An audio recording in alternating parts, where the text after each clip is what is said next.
I don't know about you guys, but I enjoyed that whole thing.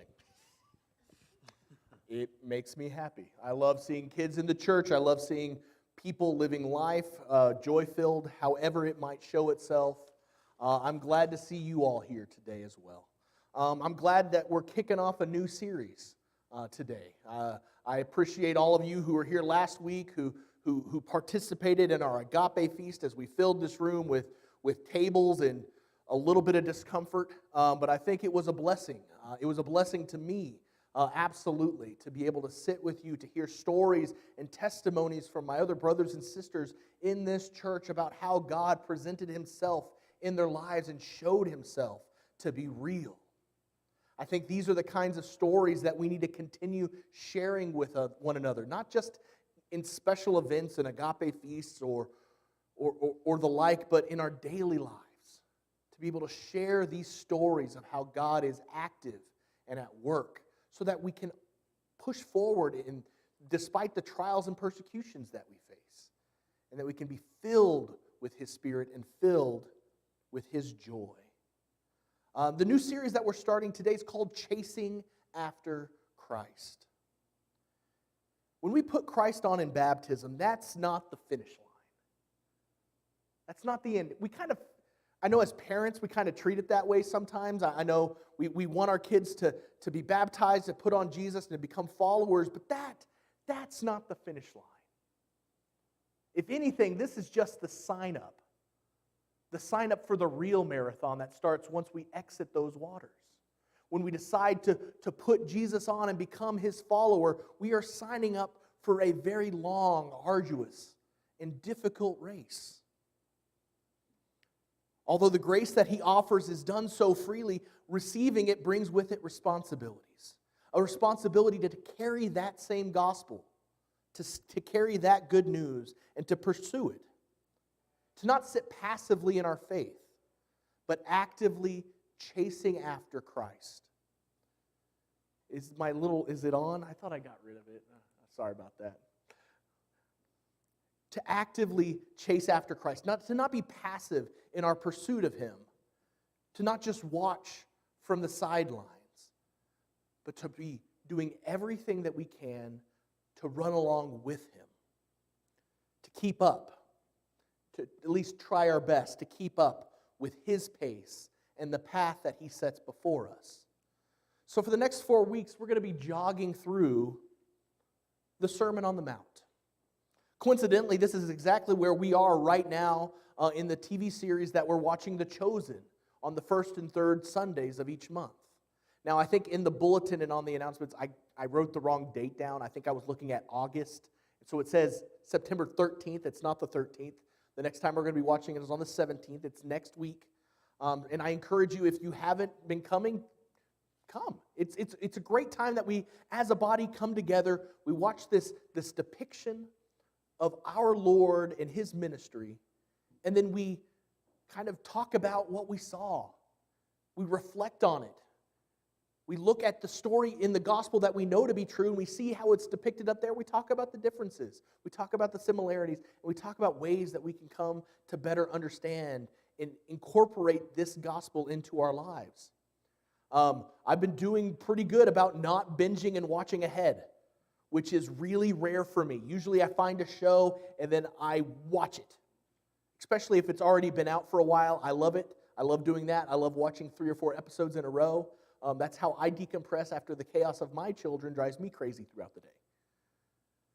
But I've been holding off on that, and I've been watching it, once or twice a month with the body here, because it's so great to experience something for the first time with other people. And coincidentally, like I said, we are right here at the beginning of His preaching ministry with this Sermon on the Mount. That's where it's the end of season 2. It ended on a cliffhanger. When we watched the episode on Sunday, Martha said, "You're not going to like it because it's going to end on a cliffhanger. You're not going to get that payoff of this sermon that you've been waiting for, that they've been building up to throughout the season." Now, I didn't plan it this way at all. I'm going to call it divine providence, that God made it work out this way. Because I haven't been planning to get us to this point at this time to coincide.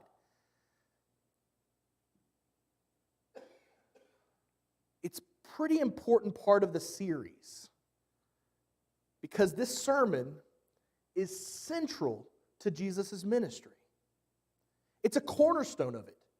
It's a guide to how to pursue life in accordance with God's will. It's what Jesus came here to do, to reacquaint people with what was really important and what God truly wanted for their lives. Now, in the episode that we just watched, Jesus refers to it as his manifesto. This is my manifesto. Now, that word's never used in the Bible. And I know in the world that we live in today, the word manifesto has a lot of negative connotations that go along with it. But it's fitting. It's fitting because this sermon is likely the root and the heart of what he was preaching everywhere that he went. He was teaching some aspect of this in some way, maybe catering it a little bit to the specific situation of the people that he was preaching to. But you can almost guarantee that this manifesto was central to his daily teachings and preachings. Jesus traveled throughout a large area. Now, in the world that we look at today, this is not a very large area. But when you're walking around, this is a pretty big deal. So the people up in the north in Galilee wouldn't be the same people that he's talking to down in Bethlehem or around Jerusalem. So he had to tell the same sermons, the same teachings, so that the same message could be heard by all of the people. There are plenty of teachings that we have throughout the four Gospels. This section of Matthew is by far the most extensive of his sermons, the most complete that we have access to. If you want to know what the route that Jesus set up spiritually is, it's in here in Matthew chapter 5. That's the route that he set before his disciples. That's the pace. Those are the techniques that he wants us to embody so that we can complete this race, this spiritual marathon that starts here. Matthew chapter 5 is where you will find those answers. So Matthew chapter 5, we're right at the beginning. You can even look back just a little bit into chapter 4 just to see and set the stage. It says, "So his fame spread throughout all of Syria, and they brought him all of the sick and those afflicted in various diseases and pains, those oppressed by demons, those having seizures, the paralytics, and he healed them. And great crowds followed him from Galilee and the Decapolis and from Jerusalem and Judea and from beyond the Jordan. And seeing the crowds, he went up on the mountain. When he sat down, his disciples came to him, and he opened his mouth and taught them, saying, 'Blessed are the poor in spirit, for theirs is the kingdom of heaven. Blessed are those who mourn, for they will be comforted. Blessed are the meek, for they shall inherit the earth. Blessed are those who hunger and thirst for righteousness, for they shall be satisfied. Blessed are the merciful, for they shall receive mercy. Blessed are the pure in heart, for they shall see God. Blessed are the peacemakers, for they shall be called sons of God. Blessed are those who are persecuted for righteousness' sake, for theirs is the kingdom of heaven. Blessed are you when others revile you and persecute you and utter all kinds of evils against you falsely on my account. Rejoice and be glad, for your reward is great in heaven. For so they persecuted the prophets who were before you.'" Jesus begins this sermon with a list. It's a list that we now call to this day the Beatitudes. It's a very interesting word, the Beatitudes.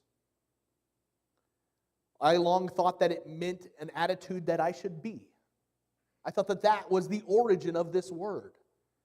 That these are attitudes that I need to be. I even misspelled it probably plenty of times. But that's not the source of this word. The source of this word is the Latin beatus, which means blessed, or how we often read it, because it sounds better, blessed. blessed. It's used to describe this section of teachings now, though. It has only one singular meaning in English, the Beatitudes. And it's this list of 8 groups of people. 8 groups of people that Jesus described as blessed.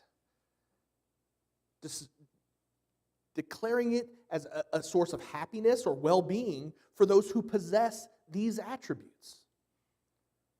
Collectively, it gives you a portrait of the kind of people who find true happiness and true fulfillment in God's kingdom. But if you read through that list, Jesus is creating a new definition of what blessed actually means. He kicks off the sermon and he looks out at this large group of people that have crowded around him, that have come to hear him speak. And he lists groups that honestly you could probably better define as cursed, if we're being perfectly honest. Because the groups that he's describing here are not what is the expected norms of a blessed group of people. The spiritually impoverished, those who are in mourning, the submissive, those who prioritize righteousness over wealth and power, those who don't seek revenge even though it's deserved, those who are untainted by the pleasures of the world, those who promote peace rather than wrath, and those who face persecution because of their beliefs. These groups certainly all were represented in some way, shape, and form in this group of people that Jesus was speaking to. In the show The Chosen, they do a really beautiful thing where while he's speaking them out, it's showing different followers who kind of embody this spirit of being meek, or maybe they're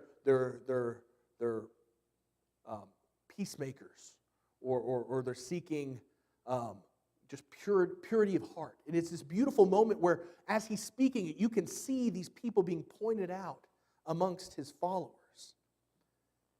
And even though most of these groups, the mourning, the spiritually malnourished, again, I would call most of them cursed. But Jesus redefines it. These people who probably felt anything but blessed by their situation, anything but happy because of their situation, anything but fulfilled. Why? Why were they feeling that way? Well, Jerusalem was a shell of what it used to be. They had only heard stories of the splendor of David's kingdom. Now Israel was under the heel of a new kingdom. First, it was the Chaldeans, then Babylon, and now Rome. Jerusalem wasn't this great city on a hill. It wasn't this great kingdom that the world looked to and saw the glory of Jesus. They were a footstool for some other kingdom. So why should I feel blessed? Internally, the people of Israel were divided by its religious leaders and the different groups that were vying for power and influence, often at the expense of the poor, by lording over them their holiness. You looked at the Pharisees and the Sadducees and the different groups of religious leaders that were pushing down others as they might elevate themselves up. Why should they feel blessed? They were likely often being told how unblessed they were, and they were unblessed, they were cursed because of their spiritual destitution, because of their situation. But now Jesus redefines what it means to be blessed. Instead of extolling worldly definitions of fulfillment through self-advancement, through comfort, through power, Jesus creates a new point of view, one that would be deeply spiritual and that would focus on spiritual fulfillment above anything else. Jesus' ministry was all about reorienting their lives, reorienting their understanding of the world to be in line with God's point of view, the only point of view that matters. I have a love-hate relationship with running. It's been a relationship that I've been in, whether you can tell or not. I've been in this relationship for about 20 years. It's been on again and off again, and obviously more off again than on again. But it's all at its root comes from this idea that I need to be healthy. When I was I think about 19, I think around 19 years old is whenever I decided I need to start running because I need to be healthy. I need to be more cognizant of how I spend my time and how I take care of myself. And early on, I just didn't understand how to do it safely or correctly. I thought running was just moving quickly in a direction. And because of that, it was very difficult to find success and consistency. I had this moonshot aspiration of weight loss, but I could never be consistent. Why? Because there were so many negatives that were getting in the way. So many things that were confusing and clouding my pursuit of this healthy life. Part of it, I was already overweight, and it's difficult to get this much mass moving. It takes a lot of energy. Part of it was I have a history of asthma, so I have never really learned how to run. Because when I was growing up, when I was like my kid's age and I was playing soccer like every weekend and baseball, running meant running and then not being able to breathe for a while. And I just had to deal with that. So I didn't know how to breathe. I didn't know how to run correctly. The other thing that happened, I would get like shin splints when I ran, partly because of being overweight and it's just carrying a lot of stuff on not a lot of surface area. And I would get these weird little air bubbles on my shins. I don't know if you've ever experienced that or seen that. It's just weird. I would go running for about an hour, and then on the right on the left side of my shin bones, I would get like these two little air bubbles. It was weird and painful, and I didn't like it. Which, when something's weird, painful, and you don't like it, guess what? You don't prioritize doing it. The other thing is I lived in Oklahoma, where in the summertime, it's hot. So running in that is difficult. It's not fun. All of these would discourage me and ended up at some point just giving up because it wasn't easy, it wasn't fun, there was no success being found because there was no consistency, and I couldn't see any positive results, only pain. But despite that, I knew that I needed to be healthier. So that's when that on again, off again would happen. When it's in the fall, it's easier to run because it's not as hot, so I could find some consistency there. But then it would get hot again. Finally, I decided I need to look into what am I doing wrong? What is it about this pursuit of health that I want to do, that I believe is important to do? What is it about that I'm just misinformed? Now, it's not rocket surgery. One of them, it's hot during the day. Don't run during the day. So I got in a practice of running late at night. Thankfully, I was a big guy, and I'm just a big guy. There's not a lot that happens in Oklahoma when I'm running at night that I should be scared of. Most people see me running, and they get a little confused and scared of me. Because again, it's a lot of man running. So I didn't have the fear of that. So I ran at night because it was cooler. The other was, hey, guess what? If you buy shoes that are meant for running, guess what? It doesn't hurt as much anymore. It fixes the shin problem. No more of those bubbles. No more shin splint pain. Hey, that's something off the table. I don't have to worry about that anymore. Have you ever got that stitch in the side when you're running and it just hurts like the dickens? Evidently, that comes from breathing at the wrong time. Did you know that? If you're running and you breathe when your right leg is going down, that's why it's here. There's something goes on, and I was reading all of these articles, and I learned that I wasn't breathing right. Because again, remember that asthma? I just didn't know how to breathe. And so all of that, learning all of these little bits about why and the how of making healthy pursuit a good, positive thing changed into it becoming a good and positive thing. Soon it got from just, if I can just run a mile, I'll be good,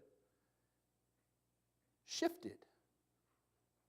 And then the goal was, well, let's see if I can get it to a 5K. Let's see if I can get to that 3.11 miles. Can I have the fortitude and the wherewithal to actually keep going that long? And now that's what I do a few times a week when I go running, is I run a 5K. Sometimes I'll even run a 10K. One time, like last fall, I think, I ran 10 miles because I wanted to see if I could do it. It was not fun. It hurt, but I did it. In the same way, if we hope to chase after Christ, if we hope to go on this marathon and keep pace with Jesus, the idea of following him has to be more than just a good idea. When we look at this list of people that Jesus calls blessed, we can't just be like, yep, sad people are blessed. There's meaning behind all of this, guys. When Jesus lists these groups of people, he doesn't say you will be blessed in the future. He says blessed. He points at a group of people that the world says are cursed, and he says blessed. It's more than just a good idea. This is the new reality Jesus wants us to see the world as. This is the new lens that he wants us to view the whole world. So if we're gonna actually pursue it, well then let's look at them and try to understand what it really means. So blessed. Well, let's say blessed because it sounds more fun. Blessed. Blessed are the poor in spirit. What does it mean to be poor in spirit? What does it mean to be spiritually impoverished? Well, to understand it, it's more than just looking at the opposite. You can't just consider those who are rich in spirit, because what does that even mean? This is not simply people who are devoid of spirituality in their life, but can also be those who, due to their circumstances, they're devoid of it because it's beyond their control. Maybe they never knew who Jesus was. They never heard the name of Jesus. Maybe their circumstances in their home were such that they never got to a church building. Maybe this idea of faith it sounds nice to them, but they just don't know how to follow it. This is the group of people Jesus was talking to. The poor in his world had to work every day just to eat. They didn't have time to contemplate the deeper meanings of the Pharisaical teachings. They were just trying to survive. In that world, they were poor in spirit because they were not as holy as the Pharisees.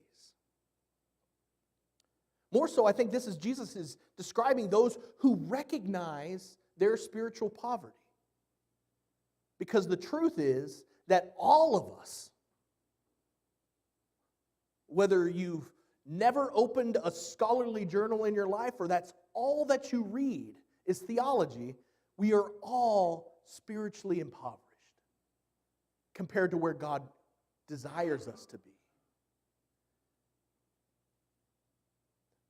The poor in spirit are those who recognize that. And they rely on God to make up for it. Because they trust that even though they are spiritually poor, they know they have a God that saves. That they are fully dependent upon God's mercy and love and grace, and they know that he will save them. Jesus identifies humility and reliance on God as a starting point for a relationship with him. He highlights that acknowledging our spiritual need is essential to enter God's kingdom. The poor in spirit are blessed because they see it. They realize it. They're not relying on their own goodness because they know that only God can save them. We see this exemplified in Luke chapter 18, 9 through 14, where Jesus is telling the parable of the Pharisee and the sinner tax collector praying in the courtyard. Jesus says only one of them is justified before God, and it was not the one who was spiritually rich. It was the one that realized just how much they needed God. Blessed are those who mourn. This is really hard to understand. Mourning is not fun. I know I don't like it. It's painful. It hurts. Though it might be less ambiguous than poor in spirit, mourning is hard to understand as a source of being a blessing. We all face loss at some point in our lives, some of us more than others, some of us more consistently than others. All but the youngest have surely already felt pains of mourning. And for the youngest, it's just because they haven't lived long enough to feel it yet, to feel that loss. Now, the blessing for those who mourn isn't come from sadness.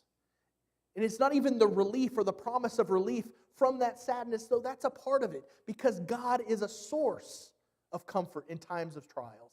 Absolutely. But those who mourn are blessed for another reason. The more we open our lives to love others, means the more you open yourself up to the opportunity to mourn.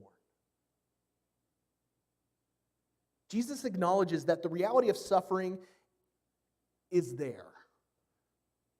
But he encourages a deep sense of empathy and sorrow for both personal sin and the suffering of others.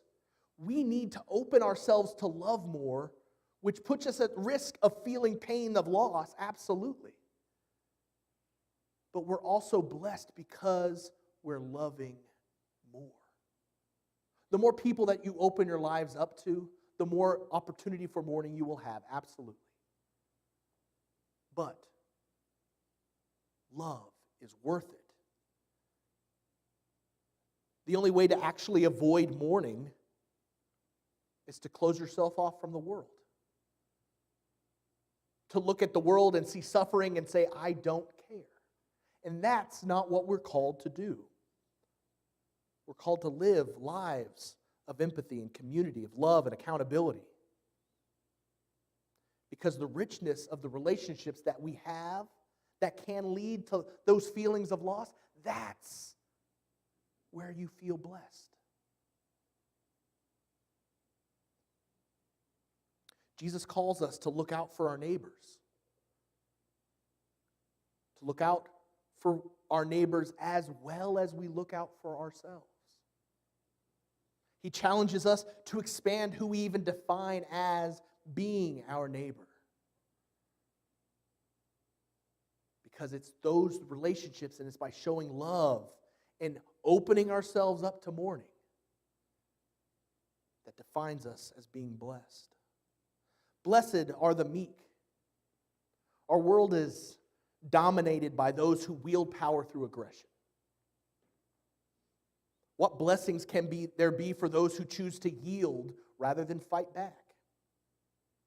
Those who refuse the temptation to fall in line with the rest of the world and refuse to fight fire with fire, punch for punch, shot for shot. Those who are gentle, those who are patient and humble in their interactions with others are most often in the world that we live in seen as weak, seen as doormats. Here, Jesus values meekness as an alternative to worldly power and arrogance. He suggests that the meek will inherit the earth, emphasizing that the eternal rewards are there for a gentle and humble spirit. If we hope to keep pace with Christ, we must alter how we define strength and success. We must understand and believe that the home promised to us, the one in heaven that's waiting for us, is far more valuable than any mansion that we might find here on earth. And we must put our faith in that heavenly home rather than our earthly possessions. To not put our trust in what power can take for ourselves, but that God will provide. Just a little bit later on in chapter 5, Jesus teaches, and we're going to come to this, and this is like a preview of the next couple weeks as we go through the Sermon on the Mount. But Jesus says, if someone demands your coat, what are you supposed to give them? Your shirt as well. Stop finding your safety and your solace in what you have, in what you can take for yourselves, but rather live a life of meekness.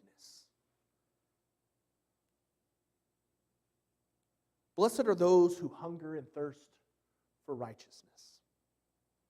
A few months ago, we were talking about the nature of God. I pointed out how when God created us, He baked into us an innate understanding and desire for justice and righteousness. A need for things to be fair, despite the fact that we'd be hard-pressed to find that kind of fairness and that kind of justice and that kind of righteousness in anything in the world outside of a close context of a relationship with God. I love the illustration that Jesus uses here as someone who hungers and thirsts for righteousness. Hunger and thirst is something that we can all identify with. We all know what it means and feels like to be thirsty and to feel hungry. Some of us might be more familiar with that feeling than others. Maybe there have been times in our lives where you've felt that hunger more than others. But we all know what a relief it is to be filled when you feel that hunger and that thirst.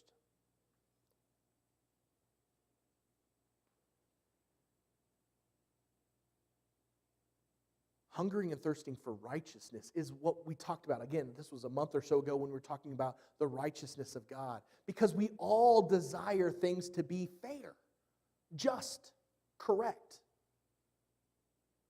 Truly, all but sociopaths desire justice and righteousness. But what most of us do is we don't believe that we can actually be filled by that we can be satisfied by the justice that we will find and that's available for us here on earth. Instead, we look to fill that hunger with other things. Maybe it's trying to flex power to demand justice for myself and take it for myself, rather than trusting that God has things in control. We look for other things to fill it, rather than trusting that God can provide it, or that we can be sustained by it. Things that we can more reliably ascertain to provide that meaning and that purpose. And when we meet somebody who have a deep hunger for righteousness and justice, who pursue it and fight for it out in the world, who demand it, maybe we admire them a little bit, but I think more often than not we pity them. Because the justice that they're looking to try to gain, whether it's social justice, racial justice, fill in the blank justice, we don't think they're going to get it, and we feel pity for them because they're fighting a losing battle, one that can't sustain them. But Jesus encourages us to be passionate in our pursuit for God's righteousness, implying that those who seek it will be satisfied. Perhaps, and maybe even certainly not in this lifetime, but for believers driven by a hunger and thirst for God's righteousness, He promises it in abundance. Abundance for those who live justly and seek God's will rather than that seek God's will because God's love and His justice is inevitable. A bit later in this same sermon in chapter 6, Jesus makes some pretty profound statements as to those who seek God's kingdom first and His righteousness. He says that not only will they find it, but they will be filled. For all who seek it will find. Blessed are the merciful, and blessed are the peacemakers. Blessed are those who show compassion and forgiveness and kindness to others, even when it's undeserved. Those who fight to reconcile their brothers and sisters with each other, even to their enemies, rather than dispensing revenge. There was a quote Keanu Reeves had. He said, I refuse to live, he said, I don't want to live in a world where kindness is a weakness. Unfortunately, the world we live in, kindness is kind of seen as a weakness. But we can choose to live our world differently. To not let kindness be a weakness, but to see it as a strength. To see mercy and refusing to take revenge as a sign of strength. Even though the world may brand these people as spineless, weak, and irrational, Jesus underscores the importance of mercy as being a reflection of God's character and as a means to receive God's mercy. Being merciful is central to living out that love of Christ. He extols the importance of reconciliation. A little bit later in Corinthians in the Bible, we see that Paul says that we have a ministry of reconciliation. That's our job as Christians. That's our purpose. Not to dispense God's wrath, not to be agents of His vengeance, but rather to be agents of His reconciliation. Because while we were still His enemies, at just the right time, while we were helpless, Christ died for us in hopes of reconciling us to Him. Blessed are the pure in heart, those whose thoughts and motives and intentions were sincere and untainted by the impurity of this world are often seen as naive, impractical. The devil has long mastered at convincing us to compromise our faith by feeding our desires and our comforts and our pleasures, at least just a little bit, because we deserve it. We've been trying hard. You can't be perfect, it's okay. He tells us that God may desire perfection, but He understands.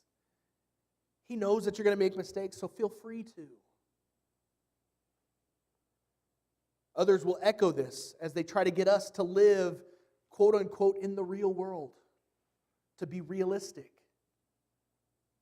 to let things slide. Jesus says that those who strive for purity, though,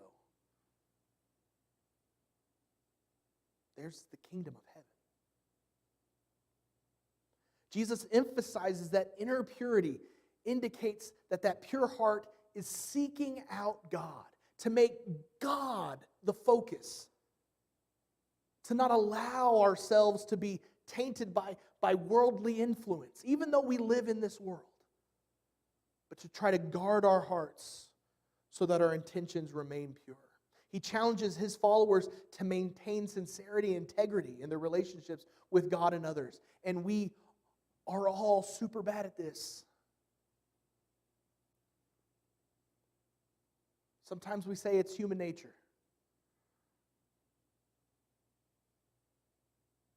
But here, in this path that Jesus is setting before, in the pace that He is suggesting that we take, He says, hey, you have the power to change what that human nature means.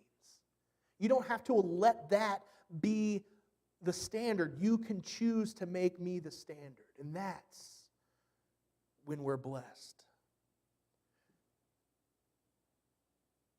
We see this message echoed by His followers as they call for believers to strive for holiness, to strive for perfection and purity, to reject the standards of the world and to let God's standards rule our lives. Blessed are those who are persecuted for righteousness. I lost a slide, but that's okay.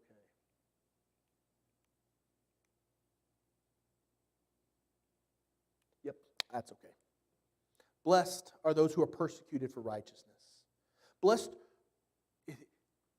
right after that, he says, not you who will be for righteousness. He says, blessed are you when. Blessed are you when others insult you. This is not a hypothetical.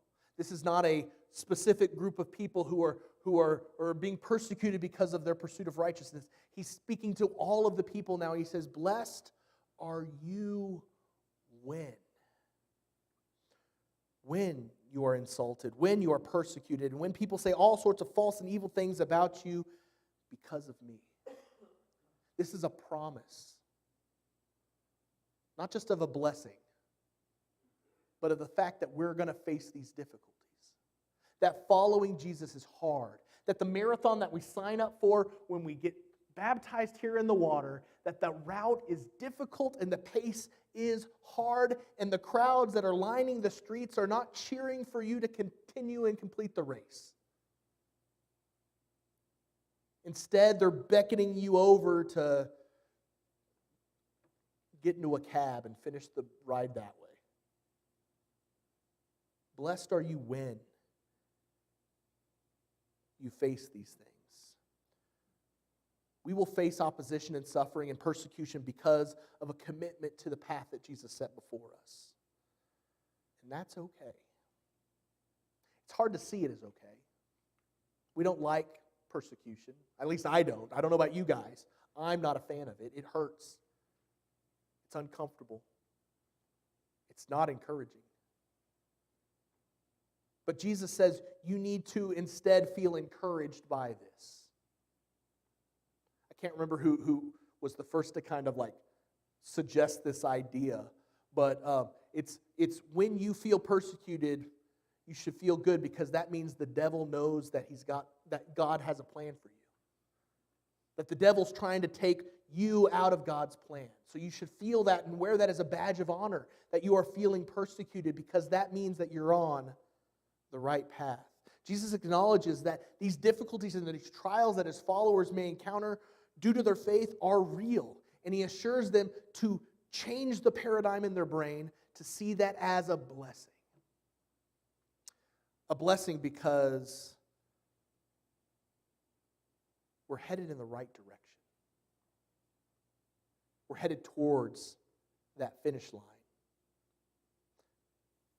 Each of these groups that Jesus mentioned here equally would be more readily defined by the world that day as cursed rather than blessed. Honestly, if we looked at it even to this day, would be considered cursed rather than blessed. Which is why we need to adjust the way we look at it. To adjust our point of view and our mindset so that we can see that those are truly sources of strength and blessings rather than sources of weakness in the world. Because when we come out of this water, we make a declaration. We say, sign me up. Show me the path. And set the pace.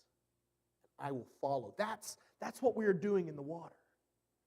So when we come out, that's when the work starts. That's when the difficulties rise and we need to adjust the way we look at it so that we can keep pace with Christ. Keep pace with the marathon that he set before us, because that marathon's not for the faint of heart. Following Jesus does not abide by the worldly understanding of common sense for how you get by and succeed in the world. Often it's in contrast with what reality says. And though it's not a complicated path, it's not easy. And it cannot be done passively. It requires us to be intentional about what we do. Just like me in my pursuit of health, which I'm still working on.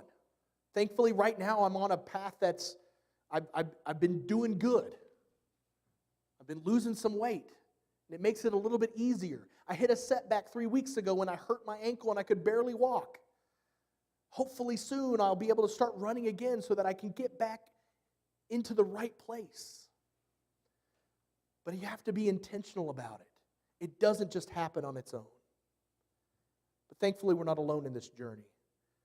As the Hebrew writer wrote in Hebrews chapter 12, 1 through 3, he says, "Therefore, since we are surrounded by such a great cloud of witnesses, let us throw off everything that hinders and the sin that so easily entangles, and let us run with perseverance the race marked out for us, fixing our eyes on Jesus, the pioneer and the protector of faith.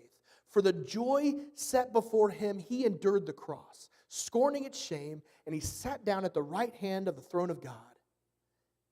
Consider him. Consider him who endured such opposition from sinners, so that you will not grow weary and lose heart." I'm so glad that you've chosen to worship with us this morning, to be here, to make this a part of your training as you go out on this path before us and run this marathon. And I hope that you will continue to run with us here. I hope that you will encourage your friends and your loved ones to come and run with us here at Southeast as we strive to keep pace with Christ in this marathon of faith. As we continue to study here, I pray that you will continue to open your lives to one another, to share your weaknesses and find strength in this road that we are walking together. We're not walking, running together. To encourage one another to keep pressing forward, so that when you stumble, you will not be alone, but your brothers or sisters will be there with you to pick you up and to get you moving back in the direction of Christ. Let's pray. Dear Father God, I thank you. I thank you for your Son and his sacrifice.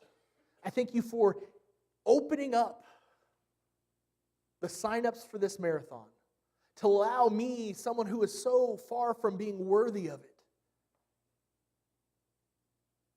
to be able to run next to my brothers and sisters here in this room as we strive towards your Son and his example.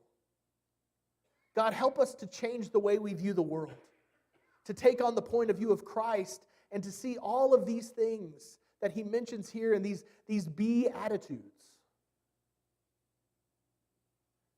Help us to see them as blessings and ways that we can also use to bless this world through our kindness, through our love, through our mercy, through our meekness, through seeking reconciliation, through pursuing your righteousness and letting hunger for that righteousness drive us to do good in this world. Lord, when we face persecution, let us not cry out for relief. Let us not whine about it, but let us wear it as a badge of courage, knowing that we are on the right path, knowing and believing and trusting that you are in control. Because, God, it's only through the salvation that you have assured us that we have access to pure and true joy. It's in your name we pray. Amen.